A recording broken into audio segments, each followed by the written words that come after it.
మాట్లాడాడు. ఇప్పుడు మొత్తం రాష్ట్ర వ్యాప్తంగా అతని గురించి చర్చ. ఒకప్పుడు అతను ఎవరికి తెలియదు వాస్తవానికి. అతను కూడా ఒక సాధారణ వ్యక్తే.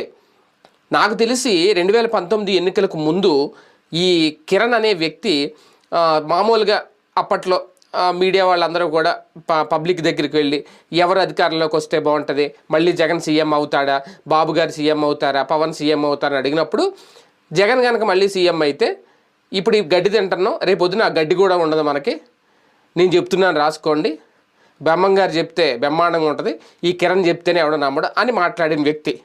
అప్పుడు ఆ వీడియో బాగా వైరల్ అయింది. అప్పటికే ఆయన ఒక పెద్ద సెలబ్రిటీ అయిపోయాడు ఎక్కడ చూసినా.